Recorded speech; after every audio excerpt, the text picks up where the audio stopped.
Alors je vais vous présenter deux objets de collection du musée Mines, donc une goupille et un jeton. Alors à quoi servait-il? Eh bien il servait à établir la paye des mineurs de fond. Alors la plupart des mineurs de fond étaient payés à la tâche, donc les piqueurs, les boiseurs par exemple. Et les piqueurs, donc ceux qui abattaient le charbon, ils remplissaient des wagonnets de charbon au fur et à mesure de l'abattage du charbon, au fur et à mesure de leur travail.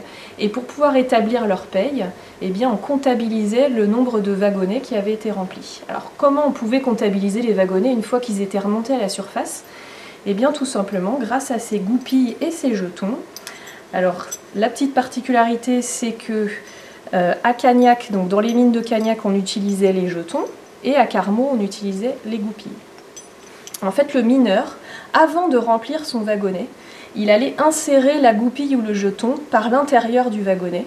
Et quand le wagonnet allait être remonté à la surface, après avoir culbuté ce wagonnet, c'est-à-dire après l'avoir vidé, eh bien on récupérait la goupille ou le jeton. Sur la goupille ou le jeton, on voit qu'il y a des numéros, voilà, et il s'agit du numéro de matricule du mineur. Donc on pouvait comme ça comptabiliser le nombre de wagonnets.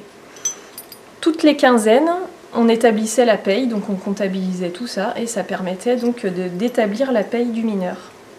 Alors il faut savoir qu'un wagonnet, ça pouvait faire jusqu'à 400 kg de charbon. Alors on se demande combien à peu près les mineurs remplissaient de wagonnets par jour. Eh bien, imaginez qu'ils remplissaient à peu près entre 8 et 12 wagonnets par jour.